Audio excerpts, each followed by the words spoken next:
우리 남성교회 봉헌송은 언제 들어도 힘이 나고 또 아주 은혜가 넘치고 이 두 가지를 다 겸비한 그런 찬양인 것 같습니다. 좋은 봉헌송 해주신 우리 남성교회도 감사 말씀드립니다. 기도하시고 하나님의 말씀 나누겠습니다.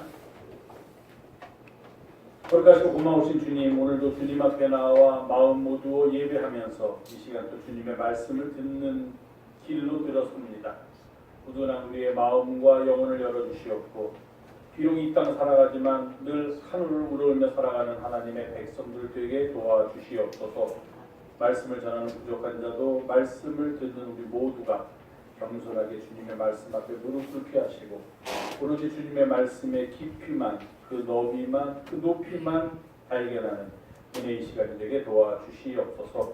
그리고 주 예수님의 이름으로 감사하며 기도하옵나이다. 아멘.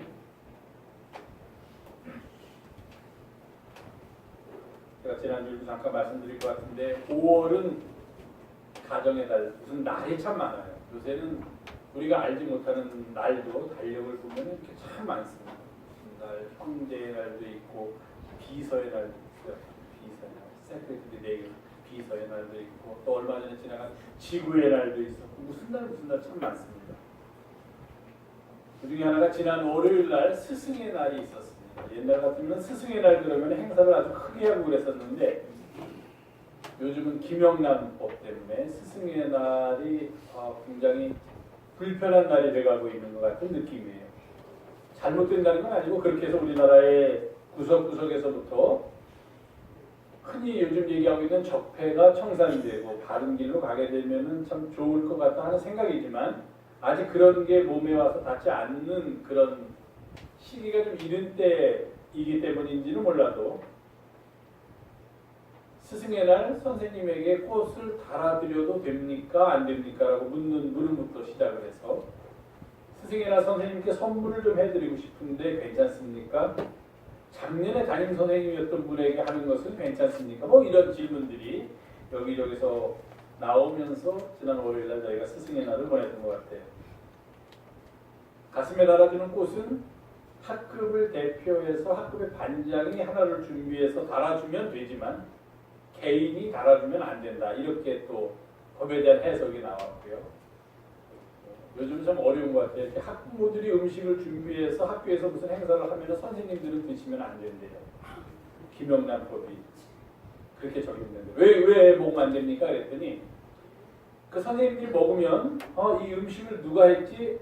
누구누구 이한식 군의 이한식 학생의 어머니가 하셨어? 그러면은 자기도 모르는 사이에 그 선생님들한테 편견이 들어갈 수가 있고요. 이한식 군을 더 편애할 수 있는 그런 편견이 들어갈 수 있기 때문에 그런 거 안 된다. 세월이 좀 지나면 바뀌겠지만 워낙 지금까지는 그런 일들로 인해서 많은 잘못된 일들이 생겨났기 때문에 아마 그렇게 좀 우리가 생각하기에 평범한 우리가 생각하기에는 좀 심하다. 어떻게 그럴 수 있는가 하는 말이 나올 정도로 되어 있지만 앞으로는 좀 더 바르게 고쳐지지 않을까 하는 그런 생각을 해봅니다. 그렇게 스승의 날이 지나서 제가 오늘은 스승에 대해서 좀 말씀을 드리려고 합니다. 한 화면 다음 화면 좀 보실래요? 네. 삼인행 필유아사 그런 뜻입니다. 삼인행 필유아사 뭐 그렇게 어려운 한자가 아니니까 준용이도 다 아는 한자지. 네. 거의 대위가 없네 우리 한자 박사 대위가. 이상은 다 아는 한자인가요? 네, 한번 해석해 보실래요? 잘 안 들려요. 크게. 세 명이 걸어가면 꼭 한 명이 선생님. 한 명이 선생님입니다. 세 명이 가면 한 명이 선생님입니다. 뭐 비슷한 말입니다. 삼인행의 필유아사다. 노노의 수리편에 나오는 말입니다. 세 사람이 길을 가면 필 반드시 유 있다. 그 세 사람 중에 나의 사 스승님이 계시다 하는 그런 뜻이에요. 그러니까 여기서 세 사람이 길을 가야 스승님이 있으니까 하고 3이라는 거를 우리가 하나, 둘, 셋이라는 거에 너무 그렇게 집착할 필요는 없습니다. 그죠? 둘보다 많은 여러 명, 몇 사람이라도 이렇게 그런 뜻이에요. 꼭 셋이라는 의미가 아니라 그냥 몇 사람이 길을 가든지 몇 사람이 내 주위에 있으면은 그 중에 한 사람은 반드시 나의 스승이 될 만한 사람이 있다 하는 그런 뜻입니다. 세 사람이 길을 갈 때 선생님이 있다는 그런 의미는 그 의미를 확대해서 이 본문에 이 오늘 이 삼인행 필요하사란 말을 해석하면 이렇게 해석할 수 있습니다. 즉 우리는 세상을 살아가면서 누군가에게서든지 배울 것은 항상 있다. 나보다 어린 사람이라고 우리는 물론 무시하고 네가 알기는 뭘 알아 이러는 게 우리한테 너무 익숙해 있지만 사실 따지고 보면은 나보다 나이가 어린 사람에게서도 배울 게 있고 나보다 지식이 없는 사람한테서도 배울 게 있고 나보다 재산이 덜한 사람에게서도 배울 게 있고 누구에게서든지 다 배울 수 있다는 말 그것을 가리킬 때 우리가 삼인행 필요하사다 하는 말을 쓰곤 합니다. 또는 다른 말로 하면은 그렇기 때문에 우리는 세상을 살면서 누구에게서든지 다 배울 수 있기 때문에 어떤 모양으로 무엇을 배우는가는 다르지만 배울 수 있기 때문에 우리는 늘 겸손하게 우리의 주위로부터 우리의 주위 사람들로부터 배우려는 마음을 가지고 살아야 한다. 배우면서 살아야 한다 하는 말이 바로 삼인행 필요아사다 하는 말이라고 설명할 수가 있습니다. 다른 말로 하면은 우리가 세상을 살아가면서 우리 주변에 있는 누구에게서든지 배울 수 있다는 말은 그만큼 우리의 삶 속에서 우리가 무엇인가를 배울 수 있는 스승의 존재가 얼마나 중요한가 하는 것을 우리에게 알려주는 말이다. 그렇게 또 우리가 해석할 수도 있습니다. 어떤 사람은 스승이 없이 혼자 독자적으로 깨우치고 독자적으로 자기 혼자의 힘으로 살아간다라고 주장하는 사람이 행여 있을지는 모르겠지만 그것은 아마도 잘못된 생각일 것입니다. 우리는 반드시 누군가에게 무엇인가를 배웠기 때문에 지금 살아갈 수 있다는 사실을 아무도 부정해서는 안 된다는 겁니다. 아주 어린 시절부터 우리는 알게 모르게 우리 부모님으로부터 이 세상에서 살아가는 법을 배우게 된다는 것입니다. 조금 크면은 또 다른 환경 속에서 배우고 조금 크면은 또 다른 환경에서 배우고 하면서 늘 태어나서부터 이 세상을 떠나는 순간까지 우리는 늘 주변으로부터 무엇인가를 배우고 깨우침을 얻고 그래서 살아갈 수 있다는 겁니다. 교회에 오면은 목사는 가르치고 교인들은 배우기만 한다? 아닙니다. 목사가 가르치는 입장에서기도 하지만 때로는 목사도 또한 당연히 우리 교인들로부터 많은 것을 배웁니다. 여러분들의 말 속에서 여러분들의 삶 속에서 인생에 저런 진리가 있구나 저런 비밀스러움이 있구나 우리 인간이 저렇게 살아간다면 얼마나 아름다운가 하는 것들을 배우게 됩니다. 자식은 부모에게서 늘 배우기만 할까요? 아닙니다. 부모도 또한 자식에게서 많은 것을 배웁니다. 배워야 합니다. 너희들이 뭘 알아 하고서 다음 세대를 무시하는 발언은 이제는 더 이상 통하지 않는 그런 구시대의 유물이 되어버렸습니다. 오히려 우리 시대보다도 다가오는 시대가 더 많은 것을 알고 있고 그 다가오는 시대에 우리가 배워야지만 우리의 삶도 그들과 더불어서 함께 할 수 있고 더 풍요로워질 수 있다는 사실을 우리는 인정해야만 하는 그런 시대를 살고 있다는 것입니다.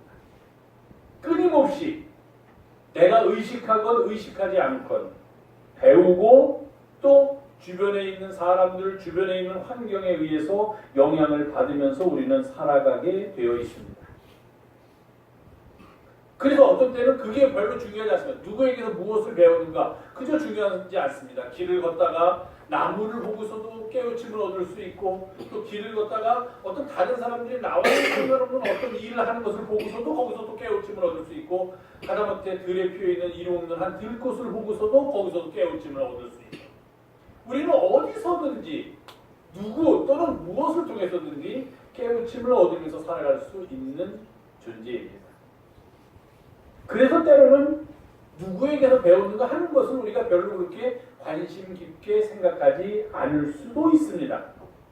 그러나 사랑하는 성도 여러분, 만일 우리에게 참 스승, 늘 바라보고 싶은 스승, 그래서 그의 삶을 닮아가고 싶은 그런 스승, 그의 발자취를 그대로 따라하고 싶은 그런 스승을 모시고서 그런 스승을 가지고서 이 세상을 살아갈 수 있다면 그보다 더 행복하고 그보다 더 좋은 일은 없을 것입니다.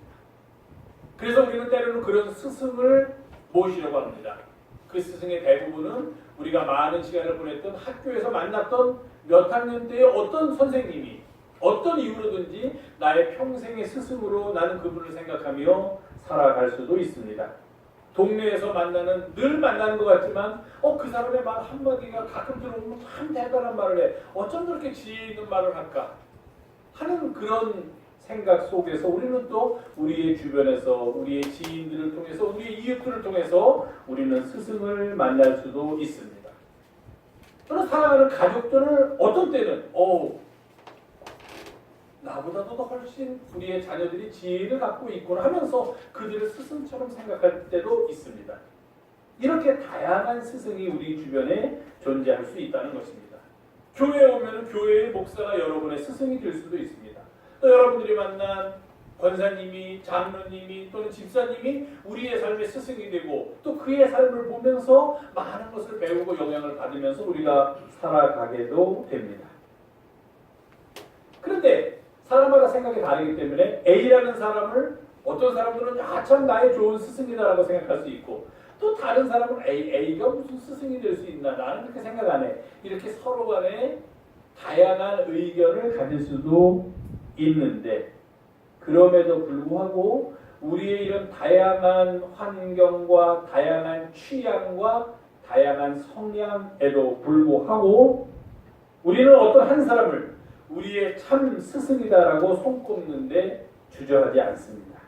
모두 다 공감하고 고개를 끄덕이게 됩니다. 그분은 누구에게나 어떤 환경에서 사는 사람에게든지 나이의 고하를 막론하고 지식의 많고 적음을 관계하지 않고 재산의 유무를 고려치 않고 모든 사람들이 그분은 정말 우리의 좋은 스승이다. 바른 스승이다. 그렇게 생각하는 분이 있다는 것입니다. 이미 다 알고 계시겠지만 바로 우리 주님이십니다.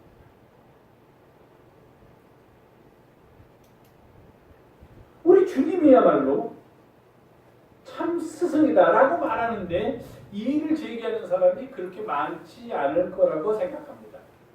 설령 그가 주님을 구세주로 모시고 믿음 공동체의 일원이 아니더라도 밖에 있는 사람이라고 하더라도 예수님에 대해서 좀 알고 있고 또 그런 예수님이 우리의 인생에 있어서 진정한 스승이다라고 얘기를 한다면 제가 얘기를 한다면 저도 그렇게 생각합니다 라고 공감할 거예요.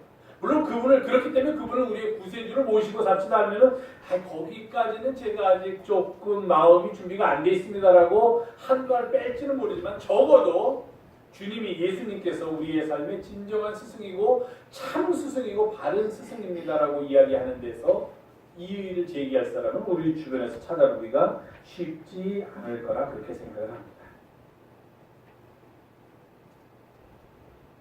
예수님께서 어떻게 우리의 참 스승님입니까? 거기에 대해서는 대답할 말이 너무도 많습니다. 무궁무진합니다. 예를 들어서 저는 그러면 반문할 겁니다. 참 스승을 어떤 분을 참 스승이라고 생각하십니까? 제가 반문하면 그분이 저한테 대답할 거예요. 참 스승이 되려면 첫 번째 이래야 됩니다. 두 번째 저래야 됩니다. 세 번째 또 이것도 갖춰야 됩니다. 네 번째 저것도 갖춰야 됩니다. 얘기하시면은 저의 마지막 대답은 그렇습니다. 그 모든 것 당신이 생각하기에 참 스승이 되기에 필요한 덕목을 다 갖추신 분이 바로 주님이십니다. 그러면서 제가 일일이 하나하나 예를 들어가면서 그 사람을 만족시키기 위해서 설명할 그런 자신도 있습니다. 성경에 다 들어있기 때문에 그렇습니다. 성경이 예수님의 삶을, 예수님의 가르침을, 예수님의 행적을 보여준다면 그가 뽑았던 참 스승의 덕목 중에 하나도 어긋나는 것은 없을 것이라고 생각하기 때문입니다. 그렇지만 저는 오늘 그렇게 많은 왜 주님이 우리의 참 스승인가 하는 설명을 하기 위해서 그 이유를 말하기 위해서 여러 가지를 거론하려고 하지는 않습니다. 우리가 늘 애송하고 오늘 우리의 본문으로 선택해서 함께 우리가 아까 봉독하였던 시편 23편 그 유명한 다윗의 시를 통해서 예수님께서 왜 우리의 참 스승인가 그리고 그 예수님을 참 스승이라고 생각하면서 그분을 따르면서 그분을 본받으면서 살아가고자 하는 우리들은 얼마나 행복한 사람들인가 하는 것을 말씀드리려고 합니다. 우리는 흔히 예수님께서 이 땅에 오셔서 세 가지 직분을 가지고 그 직분을 완성하기 위해서 그 직을 수행하셨다 그렇게 얘기합니다. 하나는 왕으로서 이 땅에 오신 예수님, 그 다음에 예언자로서 이 땅에 오신 예수님, 그리고 제사장으로 이 땅에 오신 예수님, 이렇게 이야기합니다. 예수님께서는 이 땅에 오셔서 왕으로서 세상을 다스리시고 예언자로서 진리를 선포하시고 제사장으로서 우리들을 감싸주시고 우리들을 돌봐주시고 우리들을 사랑하시는 그런 삶을 살으셨다는 겁니다. 예수님께서 우리의 참 스승이 되신다는 말은 바로 예수님께서 이 땅에 오셔서 수행하셨던 이러한 직분과 아주 밀접하게 관련이 있습니다. 첫 번째로 예수님께서는 예언자로서의 직을 수행하시면서 사셨습니다. 예언자로서의 직임이란 무엇인가? 그것은 바로 우리들을 진리로 이끄는 역할입니다. 예언자가 하는 말은 무엇입니까? 백성들을 향하여 그들이 하나님의 뜻을 떠나 있고 하나님의 길을 떠나서 죄를 짓고 있으면은 지금 살고 있는 여러분들의 삶은 잘못된 삶입니다. 죄된 삶입니다. 그러니 하나님의 길로 돌아서야만 합니다라고 외치는 것이 예언자입니다. 어떤 어려움도 아랑곳하지 않고 심지어는 자기의 육체나 자기의 삶을 위협하는 그런 어려움 속에서도 굴하지 않고 그렇게 하나님의 말씀을 선포하는 것이 예언자의 삶입니다. 그렇기 때문에 그 예언자가 선포하는 선포의 내용은 바로 진리를 따라 살아야 한다는 스승님의 가르침과 일치한다는 것을 우리가 알 수 있습니다. 다른 말로 하면 예수님께서 예언자의 삶을 사셨다는 말은 우리들로 하여금 이 세상에서 진리 안에 거하고 진리를 따르면서 살도록 가르친 스승님이셨다. 그렇게 우리가 말할 수 있다는 것입니다. 세상과 우리 진리를 따르라고 가르치는 선생님의 모습이 다릅니다. 세상은 우리들한테 이렇게 얘기합니다. 이익을 내면서 사는 것이 잘 사는 거다. 그렇게 살아야 된다라고 세상은 자꾸 우리에게 유혹합니다. 하나님께 예배하고 하나님께 너의 삶을 헌신하면서 사는 것, 그거는 바보 같은 사람들이나 할 일이고 차라리 그런 일을 할 바에야 그 시간 동안에 또는 그 일보다 다른 일을 하라고 세상은 우리에게 가르치고 있습니다. 하나 그렇게 배운 적이 없는데 아닙니다. 아까도 말씀드렸죠. 우리가 알게 모르게 우리는 그렇게 배우고 있습니다. 그렇게 영향을 받고 살아갑니다. 재물을 얻는 일에 더 열심을 내는 게 더 나은 거야. 차라리 뭐 교회다 가는 것보다도 다른 사람을 만나서 너의 입지를 넓히는 게, 권력을 잡는 게, 세상에서 이름을 얻는 게 더 좋은 일이야 라고 세상은 우리에게 가르칩니다. 진리, 진실, 그런 것 따라서 사는 건 참 골치 아픈 인생이야. 그런데 휩쓸리지 마. 그런데 휘말리지 마. 라고 가르치는 게 세상이 스승으로서 우리에게 가르치는 내용입니다. 그래서 우리는 알게 모르게 그런 세상의 가르침을 받으면서 살아가니까 늘 하나님 앞으로 와서 진리를 따르면서 살아가라는 주님의 말씀을 자꾸 외면하고 싶어집니다. 그러면서 외면합니다. 복음성가에도 나오고 성경 본문에도 나오듯이 이야기를 하면 장가 가야 됩니다. 소도 사야 됩니다. 농가밭에 나가서 할 일도 많습니다. 그런데 내가 어떻게 그 천국잔치에 갈 수 있겠습니까? 라고 대답하도록 만드는 게 세상의 가르침입니다.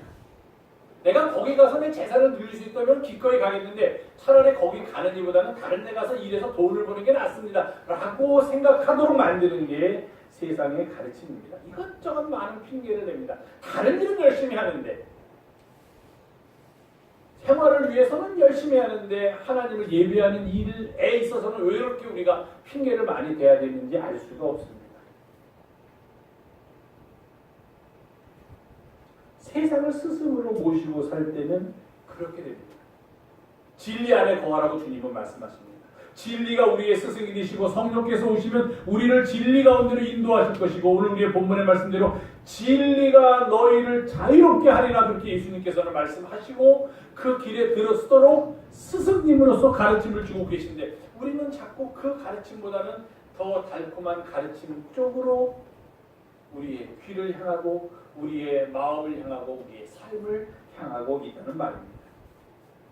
거기서부터 멀어져야지 예수님의 가르침으로부터 멀어져야지 너는 잘 살 수 있다라고 세상이 알게 모르게 우리를 자꾸 유혹하고 있다는 것입니다. 얼마 전에 방영된 드라마가 지금 종영됐습니다. 드라마가 있었는데 거기에서 아주 재미있는 장면이 나옵니다. 조금 높은 검사가 나오는데요. 검사장쯤 되는 것 같습니다. 검사장. 이번에 윤석열이라는 분이 새롭게 서울중앙지검 검사장이 돼가지고 굉장히 막 사람들이 막 술렁술렁하지 않습니다. 검사장은 검사들 조직에 있으면 굉장히 높은 직책입니다. 대한민국의 검사가 한 2,000명 정도 있습니다. 2,000명. 그 중에 검사장은 한 50명에 채 않는 48명 정도밖에 안 됩니다. 급도 차관급입니다. 검사장인데 차관이에요. 장관 발음이 있다고 똑같습니다. 급이. 그러니까 그래서 그들은 뭐라고 얘기를 하냐면 검사들은 검사의 꽃은 물론 최고 위치는 검찰총장이지만 검사의 꽃은 검사장이다. 그렇게 얘기합니다. 이제 검사장만 되면 그 다음에 검찰총장도 될 수 있고 법무부 장관도 될 수 있고 국회의원도 될 수 있고 출세의 길이 열리는 그 가장 중요한 교두보가 검사장이라고 얘기해요. 그 검사장 같은 사람이 젊은 검사를 데려다 놓고 이야기를 합니다. 그 젊은 검사가 이제 무슨 일이 휘말려가지고 막 고민을 하는 장면이 나와요. 이걸 내가 자기가 양심에 의하면 이쪽으로 가야 되는데 지금 상황에 자기를 자꾸 저쪽으로 가서 몰고 있으니까 이 사람이 고민을 하니까 그 높은 사람이 얘기를 합니다. 검사가 어떻게 하면 출세할 수 있는지 아는가? 물어봅니다. 뭐 열심히 사건을 잘 해결해야죠. 혹시 검사가 될 때 검사 선서했는데 그 선서의 내용이 좀 기억나는가? 그 검사 선서는 보통 검사들 분들이 이렇게 액자에 넣어가지고 붙어 있습니다. 이렇게 되어 있습니다. 그 검사 선서의 내용이 나는 이 순간 국가와 국민의 부름을 받고 영광스러운 대한민국 검사의 직에 나섭니다. 공익의 대표자로서 정의와 인권을 바로 세우고 범죄로부터 내 이웃과 공동체를 지키라는 막중한 사명을 부여받은 것입니다. 그러니까 아시겠지만 이제 목사 가운 같은 가운 입고 이렇게 손 들고 선서합니다. 근데 이거를 다 약합니다. 나는 불의의 어둠을 걷어내는 용기 있는 검사, 힘없고 소외된 사람들을 돌보는 따뜻한 검사, 오로지 진실만을 따라가는 공평한 검사, 스스로에게 더 엄격한 바른 검사로서 처음부터 끝까지 혼신의 힘을 다해 국민을 섬기고 국가에 봉사할 것을 나의 명예를 걸고 굳게 다짐합니다. 이렇게 검사들이 초임 검사들이 이제 그 직책을 맡을 때 선서합니다. 그랬더니 그 높은 양반이 검사 선서에게 했더니 이 사람이 뭐 이렇게 얘기하니 잘 대답을 못하니까 자기가 그 중에 일부분을 자기의 입으로 얘기합니다. 불의의 어둠을 걷어내는 용기 있는 검사, 정의와 인권을 바로 세우는 검사, 힘없고 소외된 사람들을 돌보는 검사, 진실만을 따라가는 검사. 너가 만약에 검사로서 앞으로 출세하기로 하려면 검사 선서를 싹 잊어버리라 그렇게 얘기합니다. 그 순간 너는 네가 검사인 걸 잊어버려라. 그 말은 검사 선서한 걸 다 잊어버리라는 거다. 그 순간 너는 네가 검사인 것을 잊어버리는 순간 너는 검사로서 출세할 것이다 이렇게 얘기합니다. 작가가 굉장히 의도를 가지고서 그 대사를 넣었다고 저는 생각을 하는데 세상은 그렇습니다. 우리에게 이렇게 진리를 따라 여기서도 그런 말이 나오네요. 오직 진실만을 따라가는 공평한 검사. 그런 거 잊어버려라.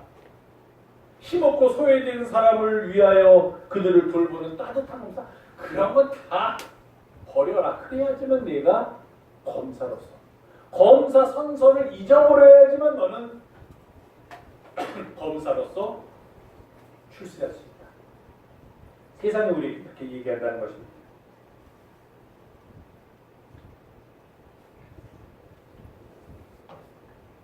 세상을 스스로 삼고 살면은 우리가 대놓고 이런 것을 배우지는 않는다고 하더라도 우리들의 삶 속에 이런 게 마치 물이 이렇게 스며든다는 거예요. 우리들의 삶 속에 깊이 스며든다는 거예요.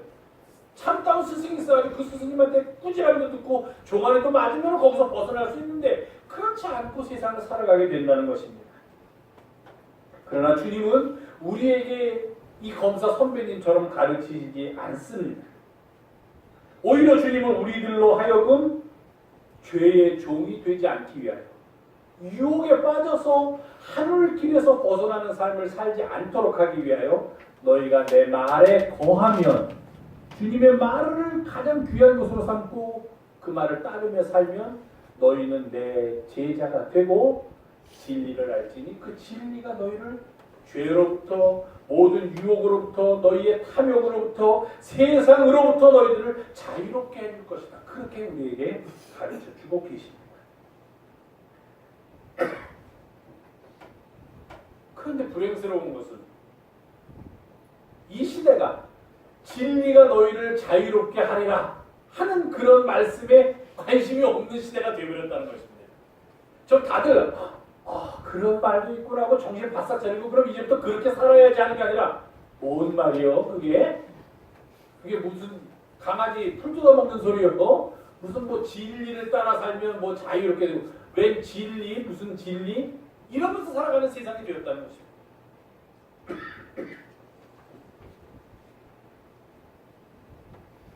그러면서 우리들 향하여 반문합니다. 이 자본주의 신자유주의 시대는 진리? 돈이 진리요. 진리가 돈이야 이렇게 얘기합니다. 돈을 많이 가진 사람이 진리가 되는 세상에 살고 있다는 겁니다. 그런데 뭘 무슨 뚝딱지 같은 진리를 찾고 뭘 자유롭게 하리라 그런 밥밖에 못 주는 그런 것에 목매달아 살고 있느냐 너희 그리스도인들은 그렇게 비난할지 모릅니다. 그런데 참 스승이신 주님께서는 우리에게 그렇게 가르치고 계십니다. 시편 23편으로 돌아갑니다. 3절에 이렇게 되어 있습니다. 그가 주님께서 내 영혼을 소생시키시고 다시 살아나게 하시고 자기 이름을 위하여 우리를 의의 길로 인도하십니다. 주님은 의로운 분이기 때문에 자기 이름을 위하여 우리를 의의 길로 인도하십니다. 진리로 인도하시는 그렇기 때문에 주님은 우리의 참 스승이시다. 그렇게 말하고 있는 것입니다. 우리의 영혼을 소생시키시고 의의 길로 우리를 걸어가는 것 그것이 바로 참 스승님 되시는 주님께서 원하시는 길입니다. 우리의 참 스승으로서 주님은 또 그런 가르침을 우리에게 주시고 그런 길로 우리를 늘 초대하고 계십니다. 이렇게 주님께서 예언자의 직분을 감당하시면서 우리를 진리로 이끄시는 스승이라면 또 하나가 더 있습니다. 그것은 바로 제사장으로서의 주님이십니다. 제사장으로서 우리에게 다가오셔서 그 직을 감당하시면서 우리들의 참 스승이 되어주십니다. 제사장은 어떤 직을 감당합니까? 고단한 우리들에게 쉼을 주는 그런 역할을 감당합니다. 지친 우리의 삶에 위로를 주고 새롭게 생기를 불어넣어주고 희망을 갖고 살도록 그렇게 이끌어주는 역할을 하는 게 제사장의 역할입니다. 수고하고 무거운 짐진 우리를 향하여 이리로 오라고 말씀하시는 분, 그분이 바로 우리의 주님이십니다. 여기에 안식처가 있고 여기에 피난처가 있으니 여기에 와서 세상의 그 모든 무거운 짐 잠깐 내려놓고 쉼을 얻으라고 말씀하시는 분, 그분이 주님이시고 그렇기 때문에 주님은 우리의 참 스승이 되십니다. 주님이 우리의 참 스승이 되시는 이유는 말로만 우리를 가르치시는 분이 아닙니다. 그저 추상적으로 우리를 알고 너희들은 진리를 따라 살아야 돼 라고만 하시는 분이 아닙니다. 그분이 가장 위대한 참 스승인 가장 큰 이유는 우리를 향한 사랑, 우리에게 베풀어 주시는 그의 연민 때문입니다. 요즘은 학교 폭력, 뭐 학생끼리 싸우는 거고 선생님이 학교에서 학생들을 때리지 못하죠. 모르세요? 학교에서 준영아 이렇게 선생님 때리는 경우 있니? 어쩌다 있긴 있어. 어쩌다 있으니 다행이에요. 아시겠지만 우리들 중고등학교 다닐 때는 맞으러 학교 갔습니다. 여러분들 모르고 저는 맞으러 학교. 왜 이렇게 선생님들이 때리는지 몰라요. 시간마다 이렇게 때려요. 정말 뭐 그런 거 예를 들어 이렇게 대벌레 이 자루가 하루에 몇 개씩 부러지는 건 남자 학교에서는 아주 당연한 일이에요. 그냥 여기 엉덩이가 그냥 맨날 불이 나가지고 소리가 맨날 이렇게 자주 이렇게 날 정도로 그렇게 맞으며 살았어요. 또 뭐 드럼스틱 같은 거 갖고 들어오셔가지고 출석부랑 같이 그거 갖고 다니시는 선생님들 있죠. 와 아주 그걸로 그냥 손바닥 내라고 이렇게 하고 나는 이렇게 해가지고 때리고 뭐 그냥 왜 이렇게 그때는 그 때리는 게 많았는지 모르겠어요. 이게 잘못한 것 같지도 않은데 저는 그랬어요. 잘못한 것 같았는데 제가 또 뭐 불행스럽게 뭐 예를 들어 반장이라도 하면 괜히 선생님 들어오세요. 반장 나와 엎드려. 하는 이유도 없는데 뭐 물어보지도 못해. 왜 엎드려야 됩니까? 그런 말도 못했어요. 그런 시대는. 엎드리면 엎드려야 돼. 때리시면 맞아야 돼. 근데 선생님이 이렇게 작게 들어가면서 거기다 또 그렇게 쓰지 사랑해. 네. 사랑 딱 들어가 있는데 도대체 이 선생님이 어디서 스트레스 받아서 지금 우리들 학생한테 그 스트레스 해소하시나 할 그런 일을 하시는데 여기서 이렇게는 사랑해. 사랑해.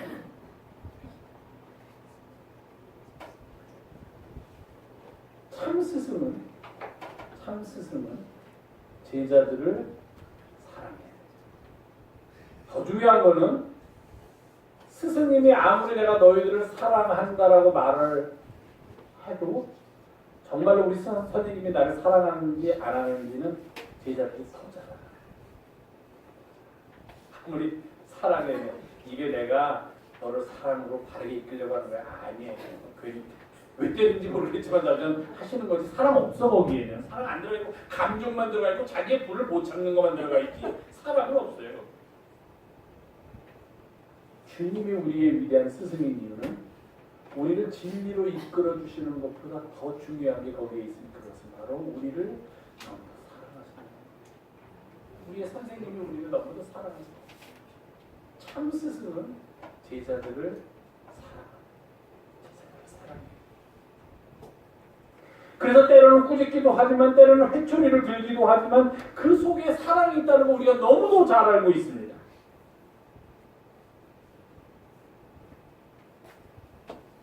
시편 23편에서 이렇게 노래합니다. 여호와는 나의 목자시니 여호와는 나의 참 스승이 되시니 내게 부족함이 없으리이다. 그가 나를 푸른 초장으로 인도해서 거기에 눕게 하고 쉴 만한 물가로 인도하여 주신다.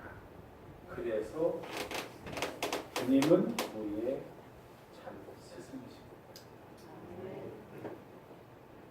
늘 우리를 바른 길로 진리의 길로 살도록 이끌어 주시는 분, 진리의 길에 서 있도록 우리를 격려하시고 도우시고 붙들어 주시는 분, 하나님의 뜻을 찾아서 비록 이 땅에 살고 있더라도 우리들이 걸어가는 길이 하늘길이 되도록 그렇게 늘 도우시는 분, 그분이 주님이기 때문에 우리는 이렇게 고백합니다. 주님은 우리의 참 스승이십니다. 그리고 그것에 그치는 것이 아니라 늘 우리를 안아주시는 분, 우리를 보살펴 주시는 분, 우리의 상처를 싸매주시는 분, 우리를 사랑하시는 분. 그래서 우리가 아플 때 우리보다 더 아파하시는 분, 우리가 눈물을 뚝뚝 흘릴 때 펑펑 우리 대신 울어주시는 분, 그분이 우리의 주님이시기 때문에 우리는 그분을 우리의 영원한 스승님으로 모시고 살아갑니다. 이런 스승이 있으니 뭐가 염려되겠습니까? 뭐가 걱정되겠습니까? 뭐가 두렵겠습니까? 이런 분을 스승으로 모시고 사는 우리들은 얼마나 행복한 사람인지 모릅니다. 이런 마음과 이런 은혜 속에서 살아가는 우리 사랑하는 영성의 가족들 되기를 주님의 이름으로 부탁을 드립니다. 기도하겠습니다.